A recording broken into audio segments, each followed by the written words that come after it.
Ladies and gentlemen, we're here today on the Everyman podcast with a guest who needs no introduction, but I'm going to do it anyway. John Petrucci, guitar legend from Dream Theater. He was our first guest on the episode number 1 of the Everyman podcast. Oh, yeah. Now he's here again, so much time later. Ladies and gentlemen, John Petrucci. How are you, brother? Hey, wait, I'm doing this all wrong. It's supposed to be this. Yeah, there we go. That's what the man. people are looking for. They want to see the beard. They want the chin mane. They want the chin mane. Give it to them. This is the whole interview. Yeah, that's it right there. Lips and beard. Lips and beard. That's big in some parts of the world. What's going on, man? Well, thanks for having me back. This is awesome. Congrats on your guys' success. Your thing's blowing up. Thank you. We're actually, awesome. This is kind of an honor for you. You're actually on the 120th most popular, most downloaded podcast in Luxembourg right now. Wow. That's awesome. Yeah, pretty cool. Cool. It's pretty cool. We love Luxembourg. Shout out to Luxembourg. Been there many times. Played in Luxembourg many times. Well, that I'll tell you what. There's probably some Dream Theater fans listening to all these episodes we have with you. So, last time you were on the show, this was way back in the pre-new normal era, and we were discussing Distance Over Time was just about to come out, and one of the things that I was talking to you about on that was, hey man, when are we going to get another solo album? And we talked about it, and then I had seen you sometimes at shows afterwards, and then COVID hits, everybody gets off the road. Next thing I know, I see a little post on social media, John Petrucci's got a new solo album out. So Terminal Velocity is coming out August 28th. Really snuck up on everybody. Yeah. Ninja style. Love it. Yeah, I could explain that, but you're right. Total ninja style. It was like that's on purpose too. It was like, hey, that might be a cool idea. People ask me all the time to like, you know what, I'm gonna do it. And then it's like, oh, by the way, it's coming out in 2 weeks. So right.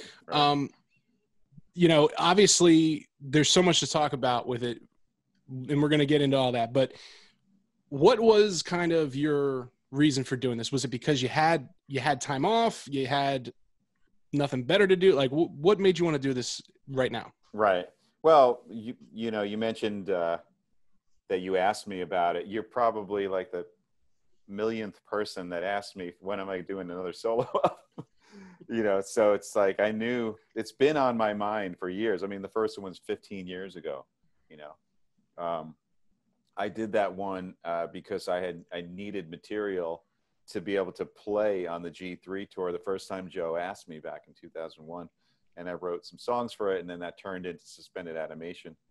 And, since then, just being very busy with Dream Theater and not really like focusing so much on a solo career as a guitar player. It was kind of always more like a band guy. It just wasn't on like the front burner for me. But as years have gone by, and I've done more G3 tours and camps and stuff, I'm like, I keep playing the same damn songs over and over. And people keep asking me like, when am I going to do another solo album? So there must be a reason here to do one. So it's been on my mind. Before the pandemic hit, I actually had planned on doing this in March because Dream Theater had been on tour, but we had like a few chunks of time that we don't normally have this year. We had a few months before an Asian run and a few months after that. So I'm like, if I don't do it this year, it's not going to happen. And then boom, pandemic hits, and I find myself with more time than needed. But it enabled me to kind of just get it all done, not do it piecemeal. Focus on it. It probably took about 3 months to complete. And it's actually been good for me in that sense. I also released it on my own label, Sound My Music, as I did the first one. Although this time it has worldwide distribution through The Orchard. So that is time intensive as well for me, running my own label and coordinating everything from the pressing plant to marketing. So I'm wearing that hat as well. In fact, I don't know if they can hear me, but at the studio, they made me a special plaque that I turn around. Maddie, can you grab that plaque? I want to show these guys, depending on what I'm doing. That's awesome. So the timing, as crazy as this has been and horrible for so many people and so many industries, and for the entertainment industry, it did, the one thing is it allowed me to be able to do this. And you're absolutely right on the ninja style. It's purposeful. I mean, I could have, the album's coming out August 28th digitally and streaming, and then the LP and vinyl October 30th. I could have waited until October to just do everything at once, but I'm like, man, you know, the whole reason I want to do this is to share music, and I just want to get it out there and make people happy, hopefully. So it's not about, you know, me trying to break all these records. And I mean, that, you know, business wise, it's always smart and fun to try to make something as successful as it can be. But to me, it was always more about sharing the music and getting it out. I'm like, let me just get it out. I'll get it out as soon as I can. And so that's what I did. So yeah, 3 weeks, less than 3 weeks it'll be out. But yeah, it's crazy. I was getting ready for this interview, and I had remembered, for some reason, I was like, it comes out in October. Mm-hmm. And then I just was like, let me just type in release date real quick. And I was like, oh, no, the 28th. Okay, then. Mm-hmm. Like, this is great. Exactly. And I think people's attention spans now are so limited that it almost benefits you to, like, because I know, like, if I know, like, Microsoft Flight Simulator comes out next week, and, like, I had to put that in the back of my mind, because I was like, if I'm thinking about digital planes for a whole year, it's going to be a long year. Totally. You know? And then it just pops right up into your day there. That's the way to do it. I think it's a good, you know, for this particular situation, it made sense. And I also did the same. So Suspended Animation, that came out in 2005. My wife and I made a record label called Soundmind Music, as I mentioned, and we sold that out of our garage, literally, and it was never available digitally or streaming or anything. So that's another ninja thing. About a week before, I just made that, no announcement, just here it is digitally and streaming, and everybody was excited about that. So that's kind of hitting a whole new group of people, younger players and fans that never were able to get the CD. Now, of course, they're like, well, is it going to come out on CD and vinyl? That's what I mean. You can't make everybody happy. You're like, I thought you weren't buying CDs. I have to show you my sign. Oh yeah, but let's see this. Yeah, let's get it. Let's get it. Now, I didn't come up with the wording, so I don't have a big ego, but this is what Jimmy T and Maddie did. So that's side. That's side one. So for our listeners listening only to the podcast, John just held up a desk placard that says "Guitarist Extraordinaire" on the front. Right. Oh, yeah. So that's beautiful. So then, I love the coloring. So then when I do my business, CEO Tone Mission Incorporated. Nice. Exactly. So Tone Mission is my corporation that I do all my business through. That's fucking sweet. I love it. So it depends. So what am I doing right now? I don't know, a little bit of both. You do a little bit of both. Yeah, you're gonna have to keep flipping that around. I'm in CEO mode now. Okay, right. Yeah, that's. I'll tell you, man.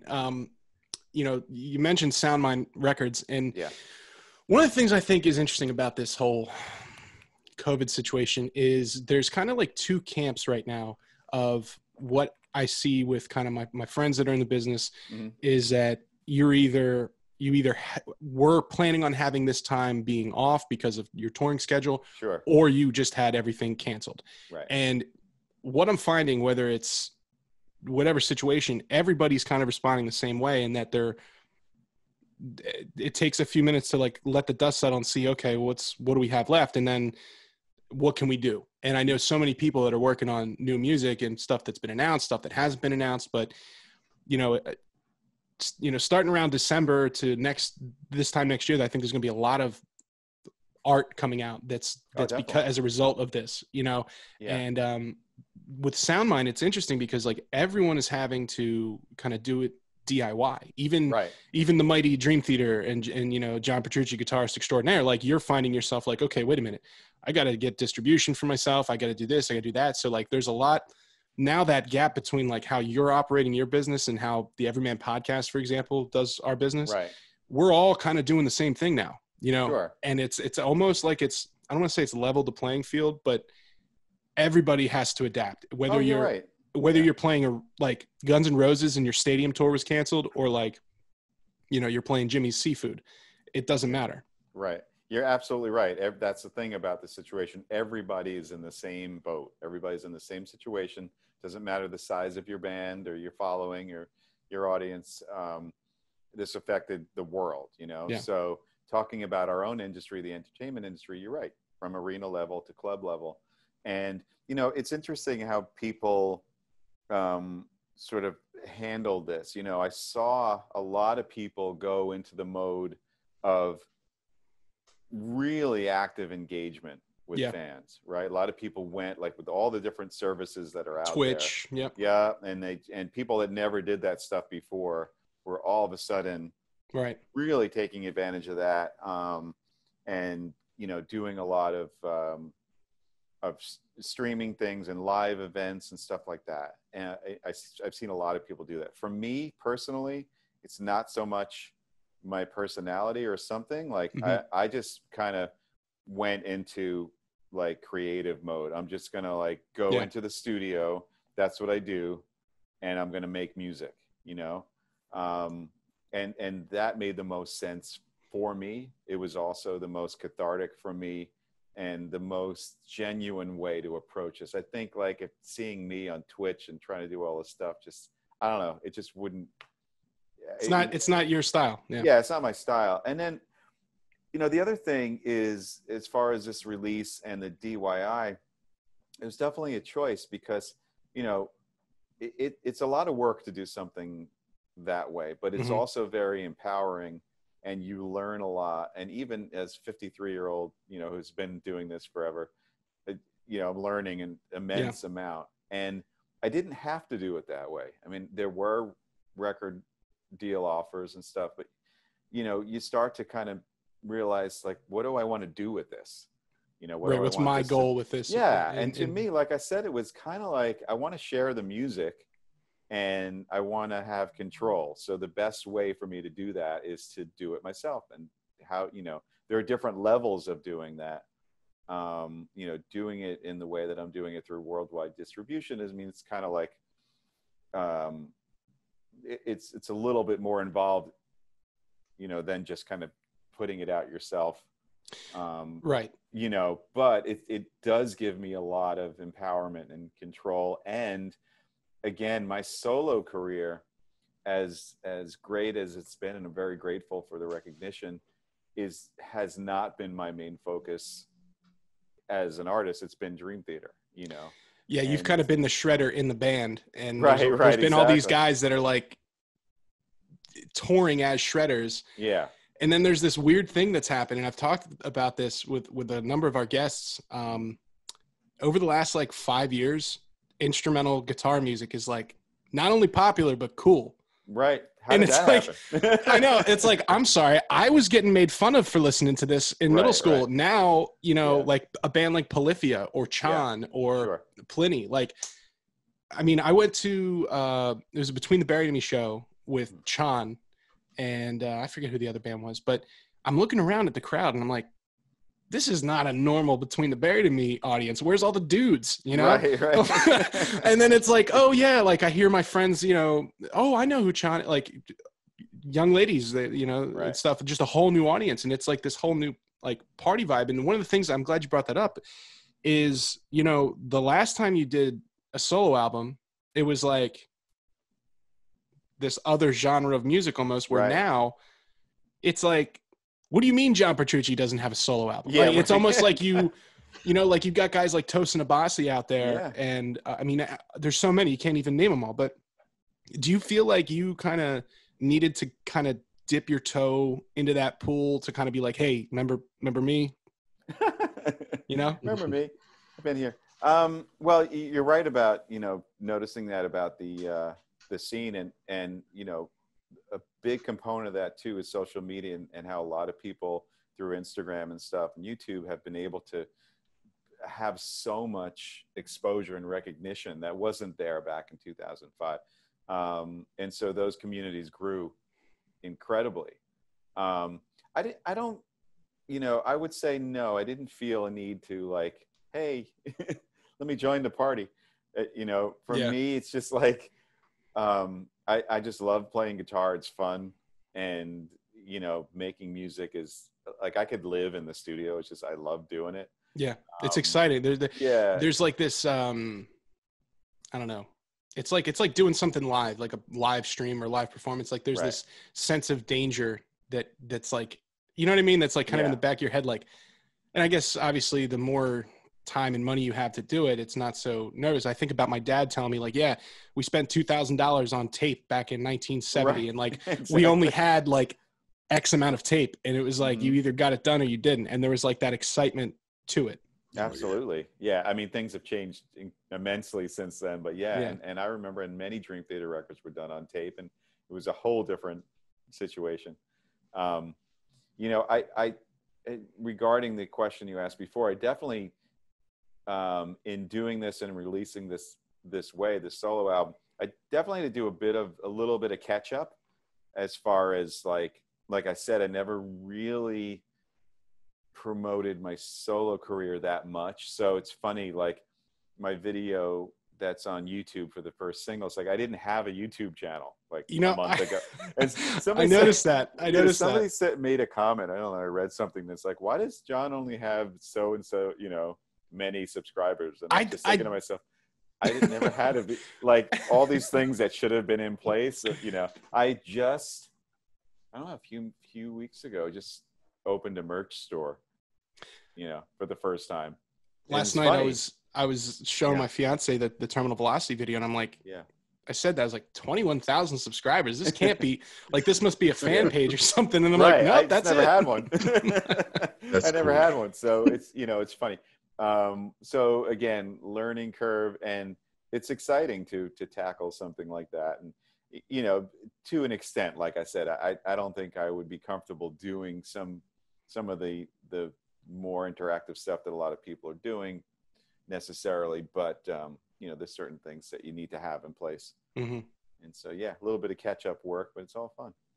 Yeah. And, I look at somebody like Jason Richardson, who's obviously unbelievably gifted. Absolutely. But I watch him on Twitch, mm-hmm. He's able to like write live in front of people, and he's comfortable with that. Yeah. And I know for me, like, and we just had this conversation with Tommy Rogers from Between the Buried and Me, where it's like, I usually, the first draft is pretty shit for me. So Right. like, I don't necessarily feel comfortable sharing that, but there's guys like Jason Richardson or the guys from Tesseract who will just get on there and write live in real time. And it's like, and it's great. It's really cool. So there's like a little bit of, I mean, it's a change, it's not everybody's going to be like that, but it's really, it's wild times we're living in, man. It is. And, it depends on the person. Obviously, some people are more comfortable with that, but I think it also has to do with how a particular person grew up and the things that are more normal to them. A lot of younger players are kind of living their, they're growing like online. They're growing right in front of people.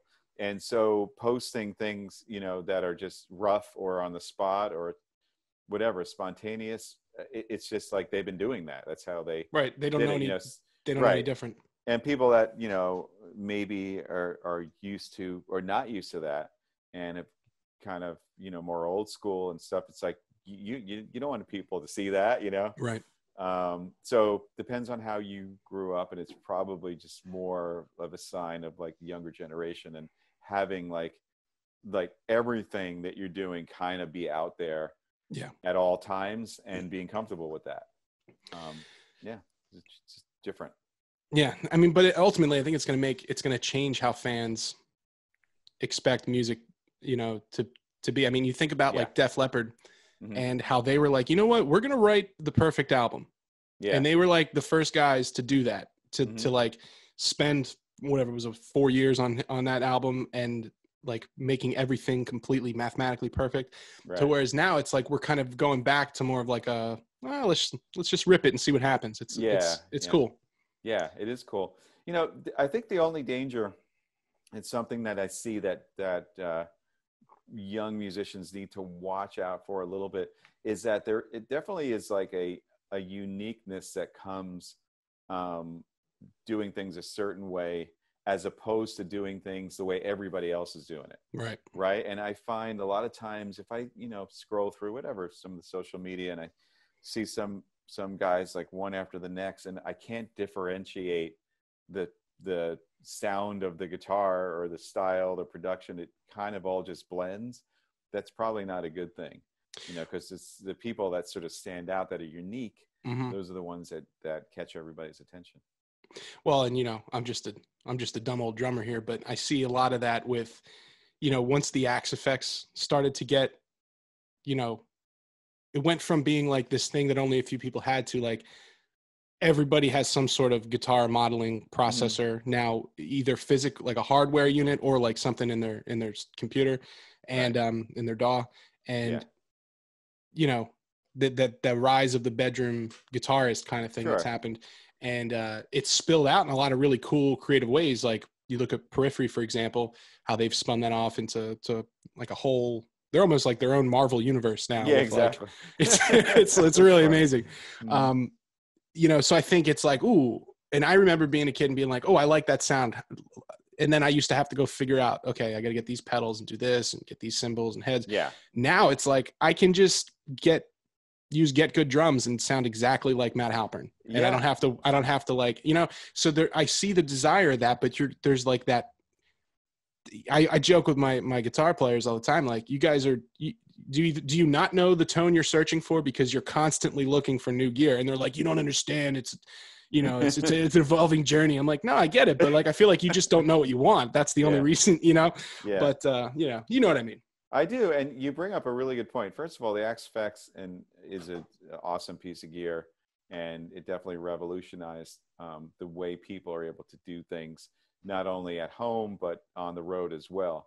And then of course, like you mentioned, it's kind of spawned all these plugins and different ways of doing things. But you totally bring up a really good point, is that if a band or a guitar player has a certain sound that is using that technology, you can get it just by downloading their set. Like, you know what I mean? There it is. Okay, right. And so I guess the result is that a lot of guys are sounding the same because they hear something they like, and they're just trying to get that sound.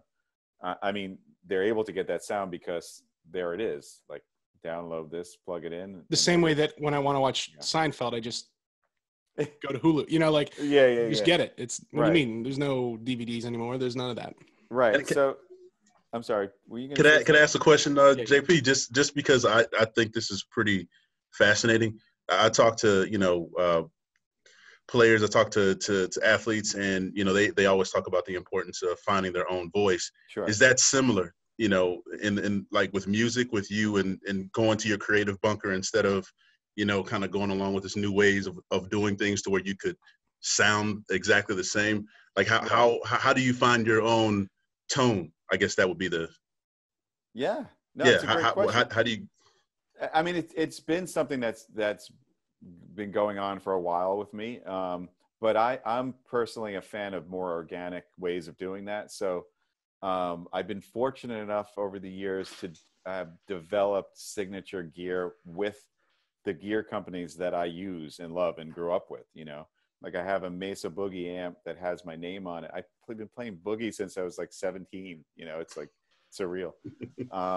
So, part of that for me, and I don't want this to sound like snobby or anything, but it's like I get to use my own gear that I helped develop. So that's part of like my tone mission.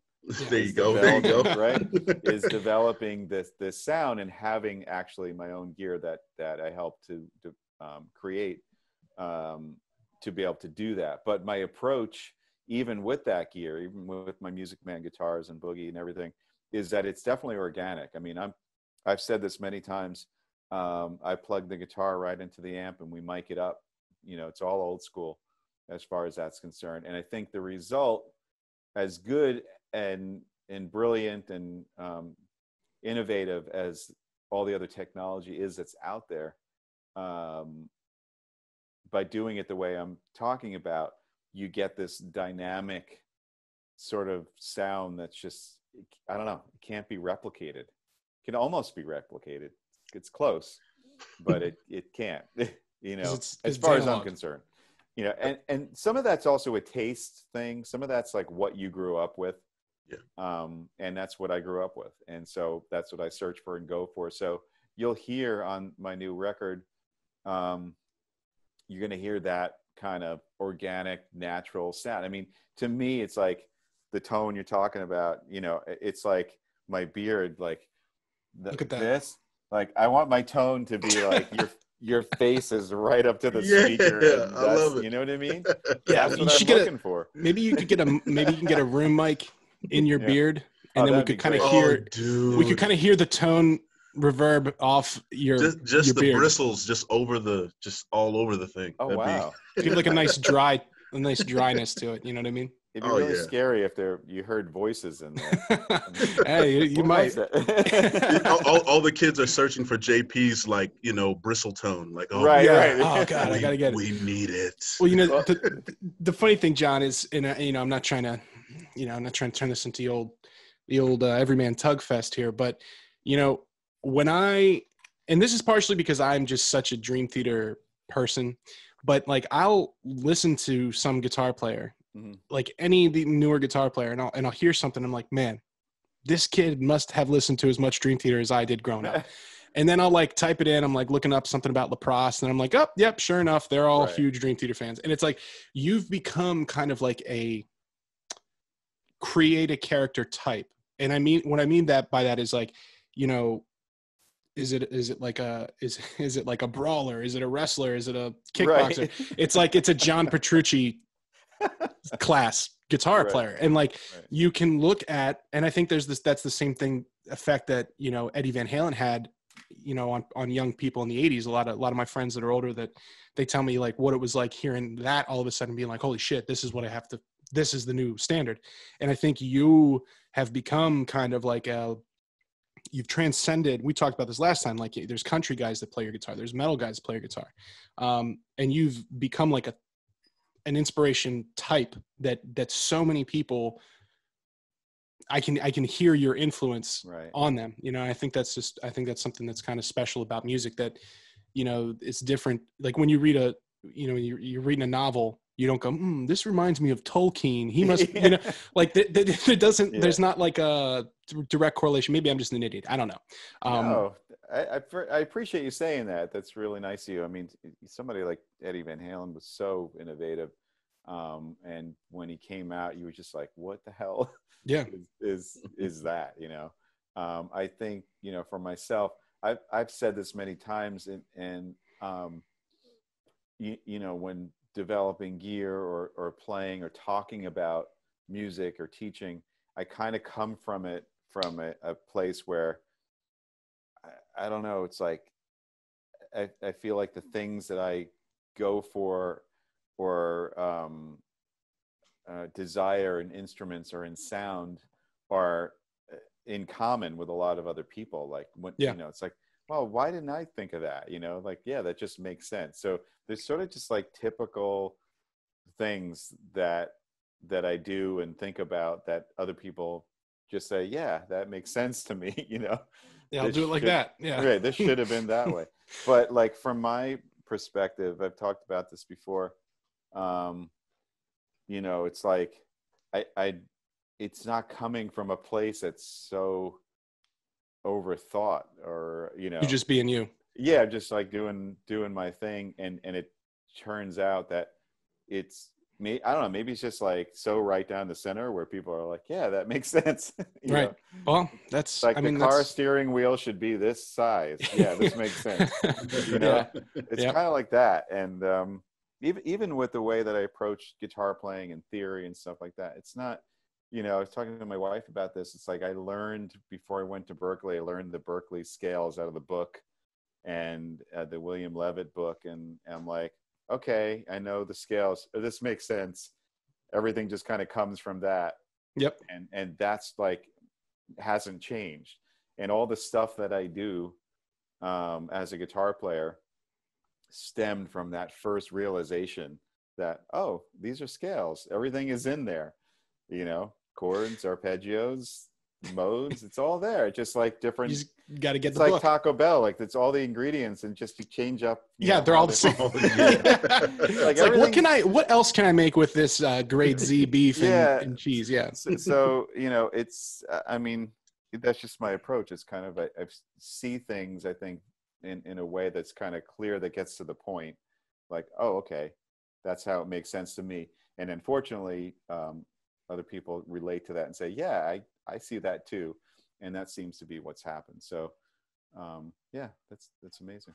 Well, and one last thing on that, you know, you mentioned Berklee, and when I was getting ready to make a decision for college, and I'm like, you know, Mr. Dream Theater, and I'm like, well, I got to go to Berklee. There's no choice. Yeah, that's where I got to go. That's where it happens. Yeah. And it's like, you've been like the subject of memes at different periods in time. And it like started with like the, you know, well, I'm playing at 48,000 revolutions per minute. And then and now the new meme related to John Petrucci is like, there's this one going around where it's just like, oh yeah, I learned that at Berklee. Like, not that necessarily you act like that, but it's like the people that you've inspired, like people like me, right? We all got this like pretentious, and I'm speaking for me here. We all got pretentious, and we're like, oh, you don't listen to Dream Theater. Oh, that's funny. You don't go to Berklee. Like, there's like this whole thing, and I've never seen like a college be a part of like an archetype person. It's very fascinating, and there's not other. Like, I can't think of any other, like John Mayer went to Berklee, but nobody's up his ass about. Isn't that funny? Yeah. Like some of you look at the people that were there and you're like, well, how come it's okay for them? But like when Dream Theater does it, they're pretentious, or I'm pretentious because I went because Dream Theater. Like it's, if I said I got here because of John Mayer, everybody'd be like, wow, he must be a soulful guy. Right. I don't know. That's like one of those weird phenomenons. I'm not sure why that happens with certain people. I mean, we're speaking of Berklee, we actually, something I'm really excited about and proud of is that we started a Berklee, a Dream Theater scholarship, which is the first of its kind, like a band scholarship with the college. That's really cool. It's an endowment to for people that want to go and maybe just need some financial help. And it's for the instrumentation that's in our band, so guitar, bass, vocal, drums, keyboards, and so that's cool. 35 years later, to be able to do something like that with a school. But yeah, you used to have to pay to go there. Now you're paying them for other people to go there. That's pretty wild.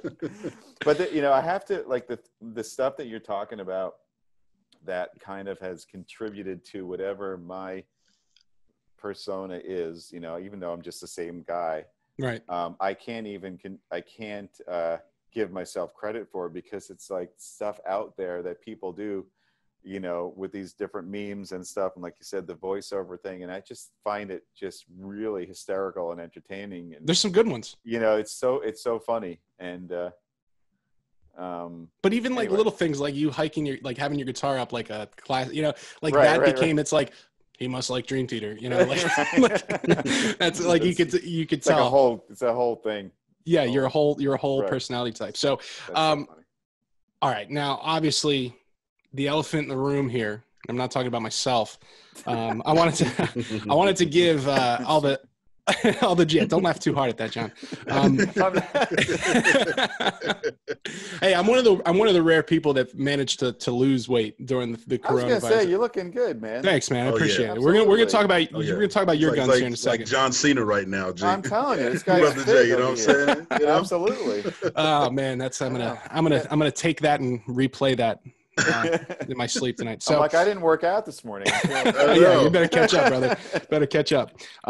So obviously I wanted to see how long the Dream Theater fans would listen to this podcast, would be like, is he not going to talk about, is he going to not bring it up? Right. So, big news. Yeah.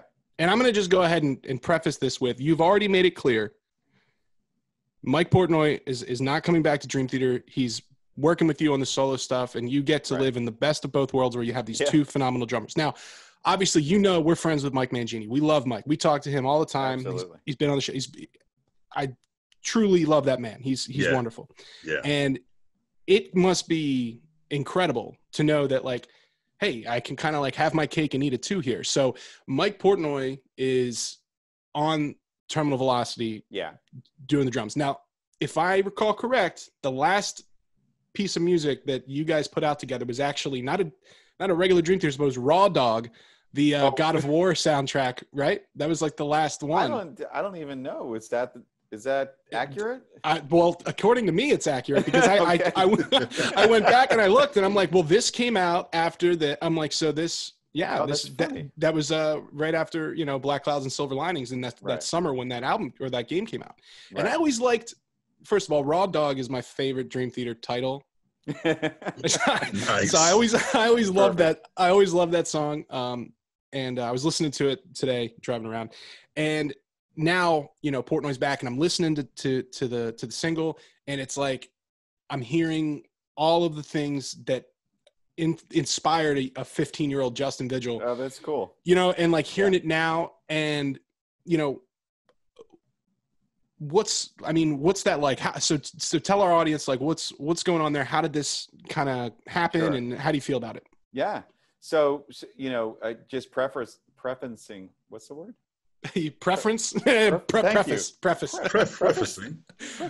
I like preferencing. That's cool. Yeah, I didn't want to say I'm preferencing. I'm going to use that today. Yeah, I love it. Yeah. No, but you said something really important, and I always wanted to. I thought this was important from the get-go, and wanted to make it clear. Like, this is about my solo album, and Mike Portnoy playing on it is my friend playing on my solo album. Like, you know, it's not anything more than that I want anybody to read into, because that would be totally just not cool, unfair to Mike Mangini. He's the drummer in Dream Theater. It's been over 10 years. Right. He's the guy for Dream Theater. Yeah, it doesn't mean anything's happening. It's just, you know, for me, I just felt like, why can't I have the ability to just do that? You know, that's sort of unfair to me, to not be able to have somebody who, you know, I met when I was 18, was in a band with for 25 years, Right. like, you know, just like, hey, can you play drums on my album, and like have it be a fun experience? So that's something I just wanted to make clear from the beginning. And you know what, I have to say, from the reaction that I've seen from fans and comments and stuff like that, it's just been all positive. And I love that. You know, it's more about that people are so happy, like you said, to, you know, hear something with the two of us playing on it. There might be a nostalgic thing. It might just be like the sound of it, but it didn't turn into this whole ugly, controversial topic. And you never know. No, you never know when that's. Yeah. You never know. But it's kind of just stayed on, wow, this is really cool news. This is making me happy. Don't they sound great together? Period. And it's like, I love that. So thank you, everybody, for that, because I have a lot of respect for that. All the other nonsense, I just have no time for it. It's just, you know, why go there? Well, if I may, you know, because I understand both sides of the coin. One, sure, as a hardcore Dream Theater fan, and then as a guy who's been lucky enough to get to know you guys, consider you guys friends, you know, to a certain level, and see kind of how things work, you know, and there's that nostalgia piece where, like, one, like I said, it made me remember being a 15-year-old driving to Sam Ash to get the Mike Portnoy DVD. You know, like, that's what it made me feel like. I love that. That's awesome. And at the same time, it's like, yeah, but you know what?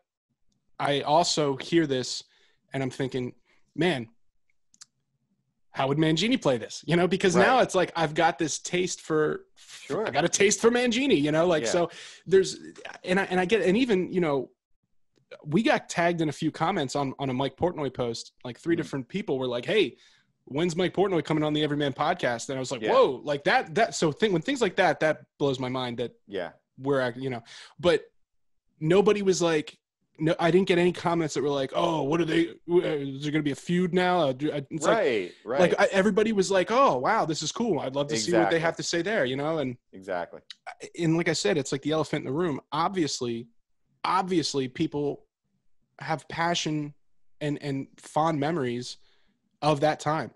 Sure. But it doesn't mean you can't do both. And I think I think it's important because one sentence will get taken out of this interview and then it'll be on Blabbermouth or wherever. And they'll be like, is there room? And it's like, no, that's not happening. You're just wildly speculating. Yeah. It's a solo album.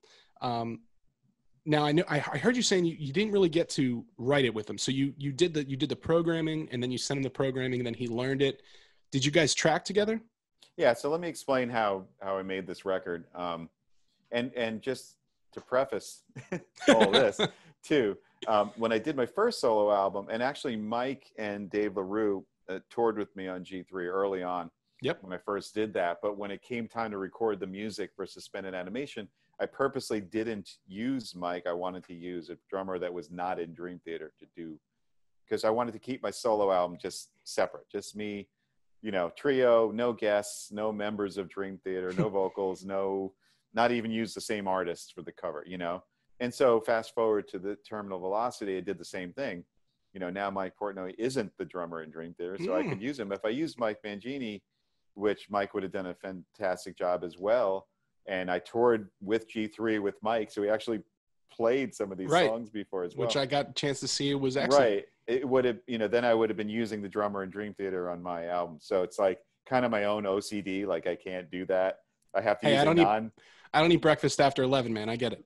There you go. So I had to use a non-Dream Theater drummer on this, which I think is important because it helps me with my own identity to separate me out as a solo artist. Yeah. And it provides its own brand for it. Yeah, it does.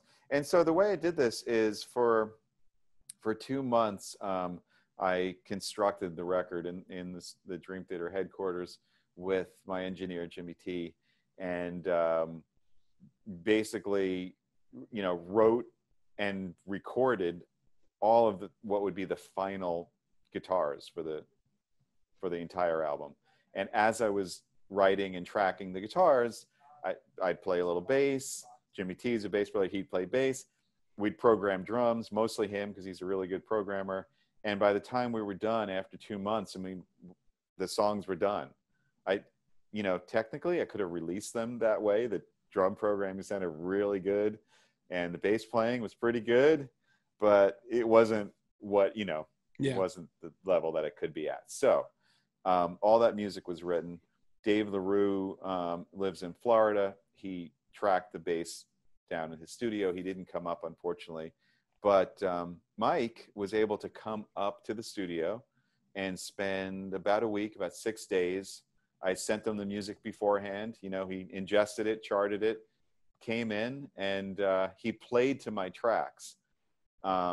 And of course, you know, he was like, well, do you want me to do exactly what you programmed on the drum machine? It's not really my thing. I'm like, no, don't, you know, feel like you're locked into that. That's, if anything, that kind of gives you an idea as to the feel I had in mind. And if there's some technical part that's exact where we need to be locked, yeah, you need to do that. But I want you to do your thing. So, you know, he was like, great, because that's how I feel most comfortable. And my only concern was, you know, Mike is a very off-the-cuff drummer, and he likes the ebb and flow of music when recording. I know that from experience from being in a band with him for 25 years. So now he's tracking to pre-recorded guitars and clicks they can't be moved. So I'm like, how's this going to work out? And somehow he made it sound like we all played together. It sounds like a band playing together. And I'm like, how did you do that? It just sounds like, just the way he plays, it has a very kind of like spontaneous, lively thing to it. And it just, the end result, even though he's playing to tracked guitars, and even though Dave wasn't with us, it sounds like we're a band playing together. And I love that. And I love that he brought that to the table. It's awesome. It's so natural sounding. Mm-hmm. And I credit part of that because I think of, you know, from a drummer perspective, I think about like, I've been in a situation where somebody's programmed drums, but they've been writing music with me for 10 plus years or whatever. So they know kind of generally they can take an educated guess where I'm going to go with it. Yes. So like, I would think that while you've probably made the decision, okay, I know, you know, maybe Portnoy or whatever, but you've been writing, when you're programming drums, you have an idea of who you're playing with and you kind of know. So like, I would think that he would look at that and be like, okay, well, here's a couple spots where I can do my Mike Portnoy thing. And, you know, like I like to consider myself a Mike Portnoy expert, but like when I hear in the beginning of that song where he switches over to that side snare and it's like that tighter pop, like that to me, I'm like, that's a signature Mike Portnoy move right there. That I can tell. I'm certain John didn't say, no, at this point, I want you to play your 8-inch snare with the thing. Like that's where he's being creative, and also like all the little fills with the splashes and just some of his Portnoyisms, if you will. Right. Exactly. And I only know these so well because I've stolen all of them over the years. So, you know, like So, you know, I've been in situations where I've had, you know, as the leader of the band members come and go. Sometimes I'm making a decision hey, this is not working out and we're going to go in a different direction. Or sometimes it's that person coming to me and saying, listen, Justin, I got an opportunity to go do something else. And because a band relationship is so unique, you almost feel like you're breaking up with something. Like that's the closest, at least from my experience, it's like you've broken up with a girl or something. Right. And there's like that weird period of time where it's like, I'm not talking to them. Mm-hmm. Like they go do their own thing. And then eventually, you might see him at a bar or at a show or something, and you shake hands and you start talking again. Then you ease back into it, and the next thing you know, maybe 3, 4, 5 years later, you're like, hey man, you want to? I need bass on this track. Can you help me out? And I would think that that's kind of similar to this, where you have, from a fan perspective, fans were where they were when it happened. They largely got over that, but it's almost like, hey, we can kind of put a toe back in the water here. Like, let's revisit this. Do you feel any sort of relatability to that? Yeah, that definitely. I mean, it's, first of all, being in a band together with somebody for that long and starting the age that we did. I mean, there's major connection that happens. It doesn't just go away because you're not in the same band together. Yeah. What you described is definitely accurate. The only difference is that there's more connection in our case because our families are very close friends, and our wives are friends and the kids are friends and grew up together. So there was always an ongoing connection, just that we weren't bandmates anymore, and the business, we weren't business partners anymore. We didn't see each other all the time anymore. So there was that distance in the beginning a little bit, but then, like you said, it slowly kind of comes back, and never really went away because our families are tight, but it does slowly come back. Next thing you know, you're hanging out, holidays, this and that. And then next thing you know, I'm talking to Mike a lot, and he's like, hey, do you want to play drums on my album? And next thing you know, he's in the studio. So, that's how it happens. So you're right. It does kind of happen that way. And, the other thing too, like you were talking about the familiarity with the drums and the guitar, I think part of that is probably just kind of knowing each other. Even though Mike's tracking the stuff that I wrote, he knows my guitar playing, you know what I mean? So it's like the types of fills he goes for and things like that. And grooves. The timing. Yeah. It's just like, it meshes, Yeah. There's, it doesn't take, there's no fighting that, And the thing that I thought was cool too is that on the record, and I know you haven't heard it yet, but there are a lot of different requirements that the drummer needed to do on this. It's not just all rock or metal.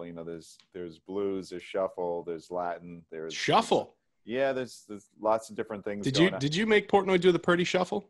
You know what? We had a Purdy shuffle section. I don't know if he did. Nice. We programmed a Purdy shuffle.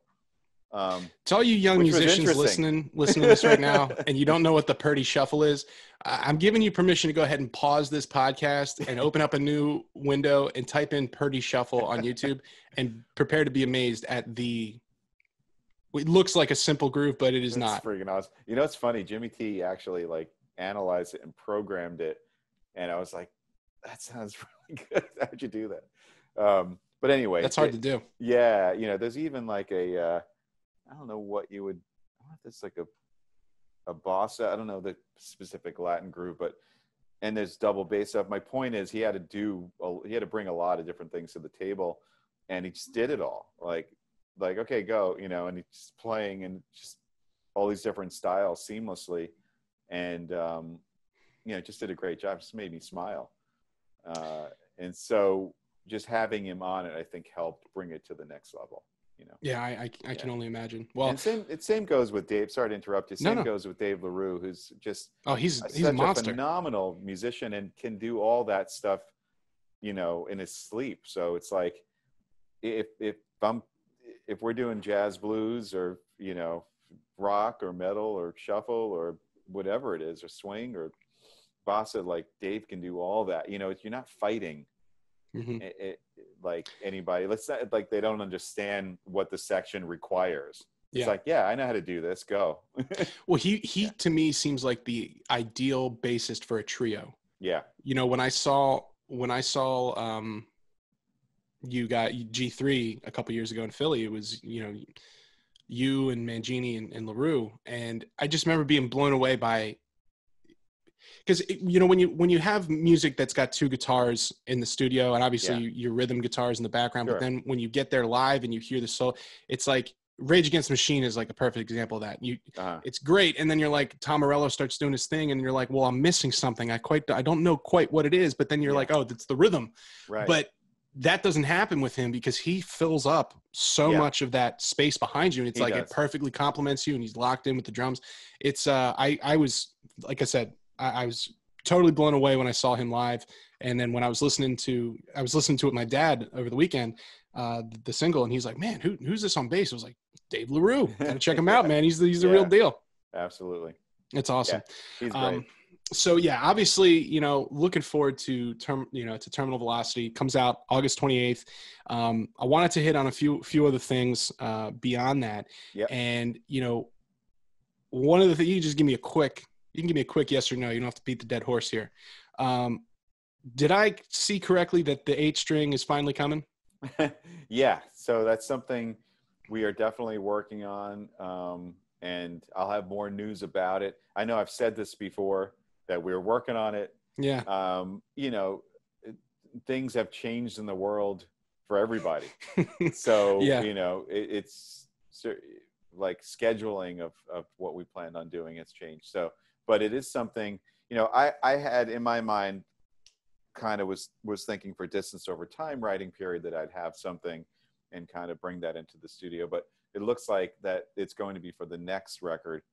And speaking of that, because of the situation with touring and not really knowing when that's going to start up, and it might be a year from now, it might be more, it might be less. We meaning Dream Theater, we're not going to sit around just doing nothing. So even though we weren't scheduled to, go into the studio yet, we're going to do that sooner than later.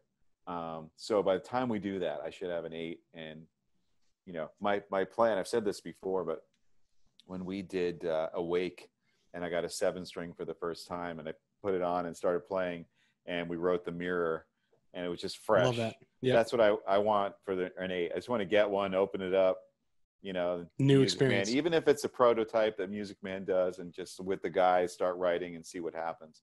Nice. That's what I'm hoping for.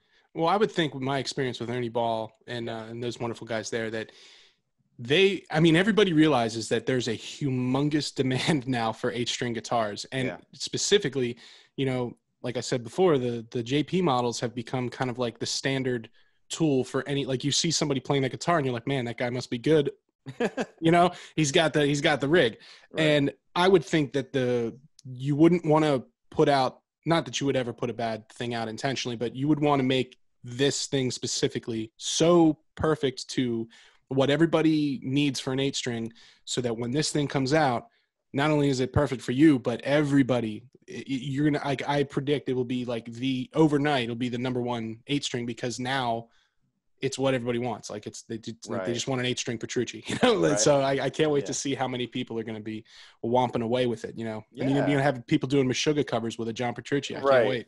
Well, there's a couple of things, First of all, Ernie Ball Music Man never does anything, that doesn't have the utmost of quality. And every instrument that they create is just, a work of art and just an unbelievable performance machine. I mean, they are the best at what they do. Those are the greatest guitars on the planet. So, this version of an 8-string is going to be phenomenal. But what I might have on my side is kind of a little bit of what we talked about earlier, is that I'm not an 8-string player. I never played one really. So I think you'll do okay with it though. Well, I don't know. We'll see. But what I'm going to desire from the instrument is going to come from my perspective. Like, oh, shouldn't this be here? Yeah. And so if, it might possibly turn into something that lays out a little bit different and a little bit more practical for people, that they say, well, why didn't I think of that? I don't know, because it's not built yet, but we'll see. But I have a feeling, as opposed to me searching for the perfect 8-string because I tried all these different ones. This is just going to come from my, like, I never played this before. This feels cool. This doesn't feel cool. Does this have to be here? Can we do this? Yeah. And we'll take it from there. So what will ultimately end up being the most comfortable thing for me might be something that other people relate to in that same way as we were talking about gear and music and stuff earlier. So that's going to be my approach. Well, I'm like I said, I think you'll do just fine with it, and I'm sure it'll be a massive success once it's out. So, two last things here, because I know we got to get you going. You've got CEO of Tone Mission business to attend to. So, right. Right. So one of the things we talked about this, offline, you and I over the past. I'm very fascinated by the many different eras of John Petrucci. Right now, I saw your picture in Spotify. You got that sick. It's almost like an Undertaker type jacket look. Like I like that. I'm a big fan of that. But specifically, there was like a time period where overnight you got swolled up from the floor up. Yeah. And, why did you decide to what? Because I saw you with Yes, and I didn't even get a chance to talk to you about Yes today because they're one of my favorite bands of all time. Yeah. But the first time I saw Dream Theater, I was like in the second row of the Allentown State Fairgrounds. It was in August of 2006, 2007. Wow. And you guys were on that tour with Yes. It was like the Yes 35th anniversary. Mm-hmm. And it was really weird because first of all, I was at the fairgrounds. So you got that. Yeah. And there was some weird dynamics. And I'm sitting there in the crowd and I'm like right in front of you and I'm watching you and you were like a slender man. And then next thing I know, a Slenderman, if you will. Slenderman. Next thing I know, you're yoked. So what happened? How do you keep yourself in shape? Because we do talk about that a lot on the Everyman podcast. There's ways to keep your mental health strong, your physical health strong. What's your deal there, bro? Right. Well, I should be asking you guys that. Oh, Daryl, yeah. Well, first of all, as far as the photo look and the jacket and that whole thing, I have to credit Larry DiMarzio, my friend and brilliant photographer, and of course, pickup guru. He's also a photographer. I didn't know that. He's a huge photographer. He's all the photos that you usually see of Vi and Satch and everything. And, really? If you actually do yourself a favor, go to the DiMarzio website. So he does all the photo shoots for all the artists. That's really cool. Yeah. So you'll see Phil Collin and Joe and Steve and Angel and the Polyphia guys, and he does all those photo shoots. So and he has a stylist. Anthony, who's brilliant, and he brings all these amazing clothes. And yeah, I don't own that stuff. Oh, wait, that's not you? I'm not that cool. Oh my God. I was hoping, John, I'll be honest with you. I really pictured you having this walk-in closet, like a Batman type thing where you go in and there's John Petrucci 2002 and I do keep picturing that. I do have that. It's like it opens up and Damage Control starts playing. Exactly. Right. But to answer your bigger question, I guess I want to get my own timeline straight. Even though I was skinny back in the day and stuff, I was always I always wanted to be, more fit, and I always worked out and did stuff, and I kind of went through different phases. But there was a point where never do this as an adult, but I decided to go skiing because, we had little kids, and I didn't go skiing as a kid. It's not what my family did. But now, we're raising kids, and we want them to experience all different things in life. We'll take them skiing. And I took a couple of lessons, and I'm pizza slicing down the French fry pizza. Yeah. down the mountain in Vermont. And I took a fall and dislocated my shoulder. Ugh. And it was the worst thing. It is. Horrible. It sucks. You've done that before? Dude, I've done that, ribs, all my fingers on my left hand. It's ridiculous. Man. Yeah. Fingers on your left hand. Yeah. Ooh. I don't want to hear about that. Yeah, that's giving John anxiety. He's starting to sweat. No, we don't want that. We don't want that at all. So you know what it's all about. Oh, and, boy. Trying to get it in place, slipping. It's hanging the. No. Well, when I like I was face down on the mountain and they bring the medics up and they're like these like kids, you know, and they're like feeling in my jacket and one of them's like I feel a deformity and all I'm thinking is like I just broke my arm. I'm never gonna play guitar again. A deformity. Yeah, I feel a deformity. Yeah, like hey, way to make me feel better. And so they get me off the mountain, my arm's still out, and my wife had to drive me to the hospital that was like an hour away, and I'm like crying in the seat, you know, and they pop it back in, you know what it's like. Oh. They tell you might want to leave for this. They tell me. Oh, yeah. Like, okay. Oh, immediately feels like 90% better. Yeah, yeah. So anyway, I was doing physical therapy after that, and you know, I thought I'd never be able to lift anything. It was my right arm over my head again. I don't know, and I just got more and more into weight training, and then I just like started looking into like supplements, and I'm taking all these different supplements and stuff. And I was gonna say you must have been putting down some serious protein to put all that muscle. Yeah, like protein and different things, and like having stomach issues because you're eating too much protein. Trying all this stuff, and I've been there. And anyway, I just kind of got bigger, and then I you know, made from that point on, just made fitness always a part of my life and my routine. I don't feel right if I'm not working out, and just, you know, it just makes me feel good, makes me feel strong. You know, that you're not going to like throw out your back when you're lifting your suitcase up in the, you know, overhead compartment, whatever, you know. And so it just became something like guitar playing I kind of related to, because I found that like it was form based. The better you form, the better your results. Yep. It was consistency based. You know, the more consistent you work out, just like the more consistent you practice, the better your results.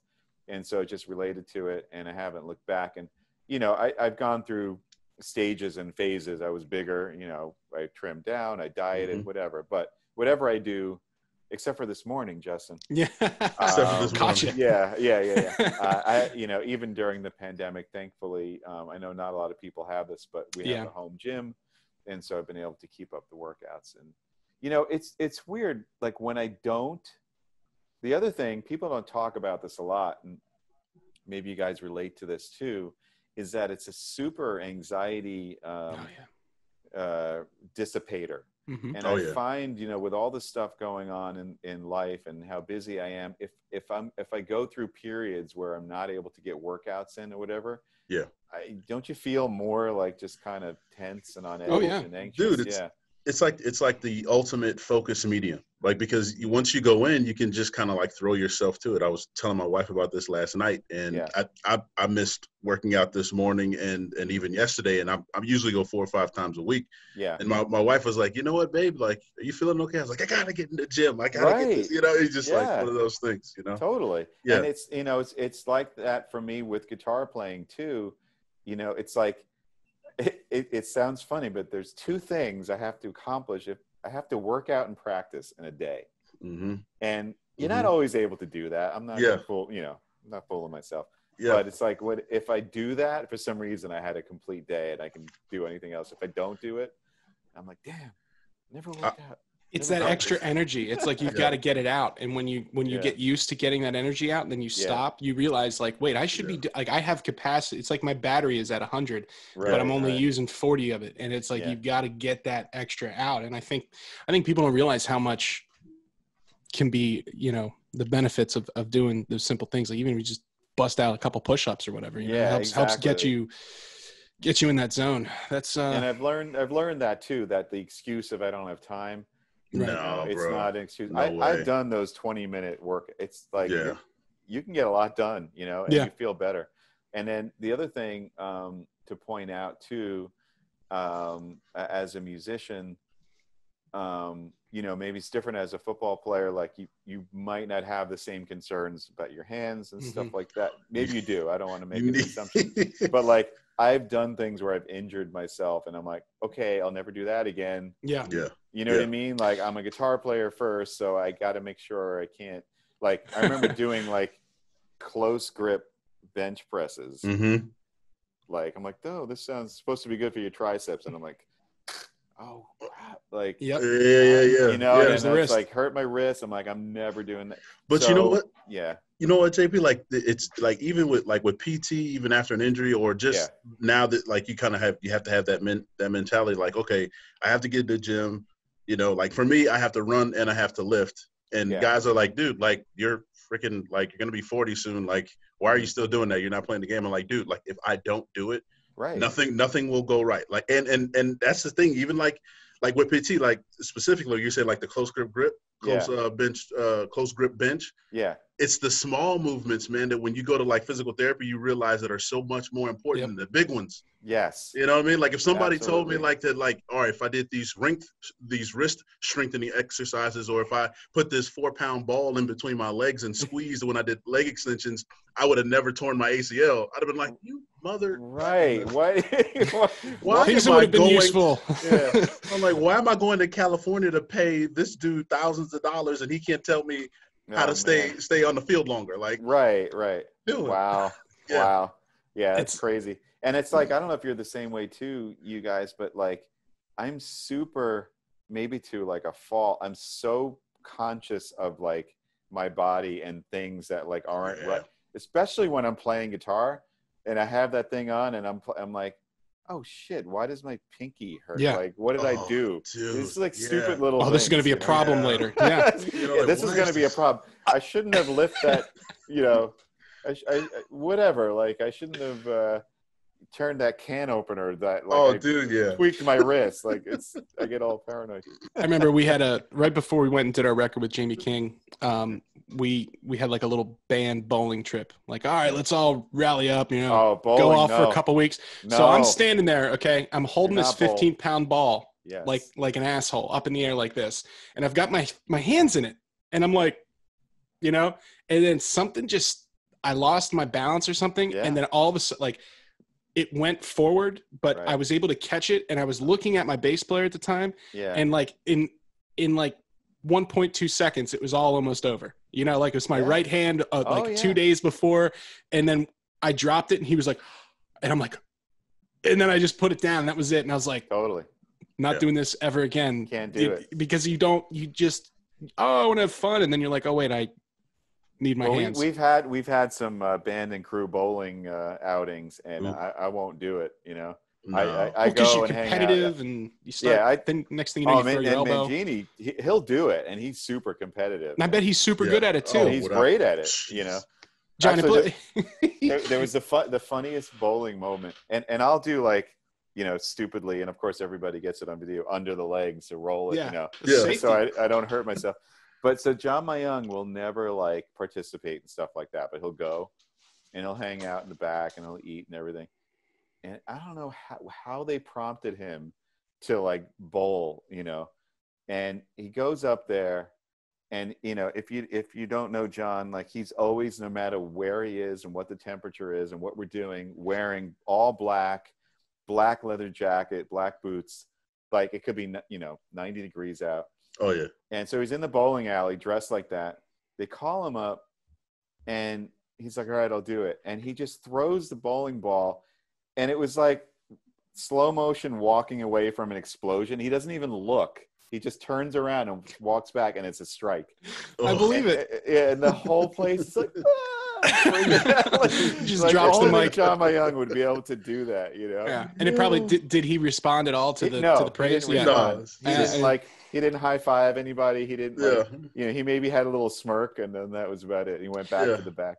I'll tell you on John, I had always known, like, oh, he doesn't really talk a whole lot or whatever. Yeah. And then the first time I met you guys, when I was sick back in 2012 at the Merriam Theater, he came up to me, and somebody had mentioned to him before, but he stood there and he was asking me questions about it. Yeah. And we talked for like 45 minutes, and he was so knowledgeable on like hearts. It was the craziest shit ever. Yes. And I'm like, and he knew so much. And then he's asking, and it caught me off guard because I'm not used to explaining my situation to people that are laymen to it. And it was really clear that he was not a layman. Yeah. And then it's like, all of a sudden I'm having this deep talk about, you know, transapical myectomies and, you know, blood flow in and out of the ventricles. And he's like, yes. Now, have you thought about this? And I'm like, I could totally picture that. Right. And I'm like, Yeah. I haven't thought about that. Thank you, John. You know, like it was the craziest thing. And then like anytime I've seen him afterwards, it's always been like, "Hey, how's it going?" I'm like, "Hey, nice to see you." You know, it's a special guy. John. Yeah, I mean, I knew him. You know, we grew up together. I met him when I was 12 years old, so we've known each other forever. But he reads a lot. He's very knowledgeable. He's very into a lot of different things, and he will talk your ear off if he has you one-on-one. Yeah. So it's kind of like a, you know, people say, "Oh, he's the quiet one. He doesn't talk," and that might be true, you know, in public situations or in general. But forget about it. Yeah. You know, like you said, like you experienced. I mean, you know, we'll have hour-long conversations, and it'll be, you know, even to this day, what was it? My daughter's Sweet 16, and my cousin's like, "I talked to John Mayung for like an hour and a half at you." You know, I'm like, I believe it. You know? Yeah, we were talking about rocket propulsion. Yeah, it's Mangini's like that too. Like he texted me one day on like a Sunday and was like, "Hey, do you have a minute?" And then next thing I know, we were on like FaceTime for 3.5 hours, and we're talking about missile guidance systems. Yeah. And, well, the funny thing, geology and stuff. Yeah. Well, on the tour bus, it makes me sad to say tour bus because who knows when that's going to happen again. But on the tour bus in general, the two people up all night talking are John and Mike. And I'd love to be a fly on the wall for that. Oh yeah, man. they'll talk for real. You know, and it's like, you know, touring is it's hard. You're tired. You travel a lot. You know, the bus is rolling, and you know, a bunch of us will cut to bed early, and you'll come down to like, you know, use the bathroom or something, and they're still, and it's like, what is it, 5 a.m, and there's a bottle of wine, and they're just like yapping away. I'm like, how do you guys do that? and Mike's only on the Saturn V rocket. He hasn't he hasn't even gotten to the space shuttle yet. He's amazing. And you know, one of those things about Mangini. So I had seen you guys when Daryl, you guys met the first time. That was in April on Distance Over Time tour. Yeah. And then next time I saw Mike backstage, I interviewed him in New Brunswick, and he said to me, like, very seriously, he looked me in the eyes. He's like, "Justin, this is the best I've ever played. I am playing right now at a level." Yeah, I can totally picture that. And I'm standing there like, you know, like, okay, yeah, like, right. And on one hand, it's like, who am I to argue? Of course, like, yeah, right. He's you know, but then I'm also thinking like, how could he get any better? You know, right? I know. How would you quantify it? Yeah. And then he's like, no, trust me, I'm going to throw a few things in there for you tonight. Make sure you pay attention. I want to talk to you about it afterwards. And I'm like, okay, so I'm like, you know, and then sure enough, I'm like, holy shit, he is better than 6 months ago when I saw him. Like how, and like, he's such a, it's just, I don't even have a word for it. And I don't know how it must be a treat for you to be like a third, like just to kind of see that kind of stuff happen. Oh, it's ridiculous. And be a part of it. Like he's so incredible. And like to be able to say with confidence, like, yeah, I've improved on these things, and here's how, and here's why. And you're like, wow, yes, you did. Yeah. It's like anybody, whether you're starting out or you're yourself, I'm sure you are probably like, man, I better keep on the gas here. Like, cause he just is never going to be done. Absolutely. I mean, you know, first of all, he's like in a class by himself. I mean, he's a ridiculous drummer. Like the level of playing that he's at is just like insane. Like nobody does that, you know, but at the same time, he's like, it could be better. And he's always working on it. And so when we're on the road, I mean, backstage, before shows, after shows, the conversations are always about, and we relate on this level a lot about technique and little tiny things that you can change, and what level of speed you might have, like percentage you might have like gone up just because you did this certain thing, your routine during the day that has nothing to do with playing, you know, how you slept, what you ate. We talk about pre-show practice routines. I did this day, I did that day, and having that communication on stage every night, and sort of like unspoken, but you can see in each other's eyes, like, oh, that was so much better tonight, or I pulled that off, you know, or whatever. He constantly is in the headspace that he wants to play better and, you know, improve on his abilities on a daily basis. And that shows every night on stage. And I've said this before, you know, just being a guitar player playing in a band with him, and you know, when you're standing next to somebody playing at that level, like, it's pretty phenomenal. I know, can it's only like, imagine. it's one thing to listen to that type of thing, but when you're standing next to somebody playing at that level as a guitar player, you're just like, what the hell, you know? It's like insane. And recording is the same way. Like, it's just like, we'll write this music, and you know, I've been producing the band now for the last 10 records or so, 10 years or longer. And so when it's time to track the drums, I'm like, all right, you know, let's go for a take. And it's just like, every take he does is just is a keeper, you know. Yeah, it's somehow bizarre. better than the previous. Yeah. It's like weird, you know. I'm like, how do you do that? I can't do that. I'd be like, no, wait, go again. Wait, no. Like, well, one of the things I was so like confused by was people were saying for a while, you know, like, he doesn't hit hard. Like, he's a soft drummer. And then I finally had a chance. I was to watch him sound check. Daryl and I were standing behind his drums, and I was like a foot away from him playing. Right. And I was blown away at how friggin' hard the man hits. Right. And it's like, well, I think what you're noticing here is he's just so fluid and so accurate. Yeah. That you can't even perceive the strength of it because it's so fast. And like, for anybody to say like, oh, he plays soft, like, you're out of your goddamn mind, because like, I can't imagine. And he was telling me how like they have to like pull the microphones back and stuff because he hits so hard and so consistently that like he like peaks out microphones and right like there's no like it's like dealing with the Incredible Hulk to a certain extent where it's like, we just got to keep you calm, like exactly. You know. And I think people make that assumption too, because the way that he played, he figured out how to have the like maximum impact and velocity with the minimum motion. So he's not a drummer that's like he's efficient doing that, right? So it's like, oh, he must not be hitting hard, but it's like, you know, there's just like so much force behind that motion because he figured out the most efficient way to do it. Right.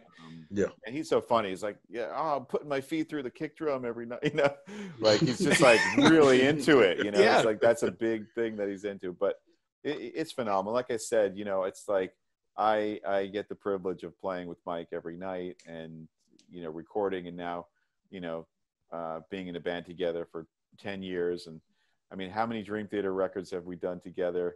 Live records. It's been amazing. So I'm very fortunate. You are blessed, my friend. You are blessed. And I think that's a great place to leave it here. And just to recap, so Terminal Velocity is available everywhere digital music can be acquired starting August 28th.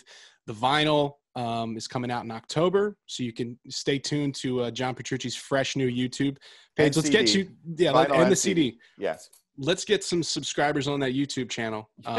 You know, we'll wimpy YouTube. Yeah, we'll juice that up. It'll be over 2 million by the time the album comes out, I'm sure.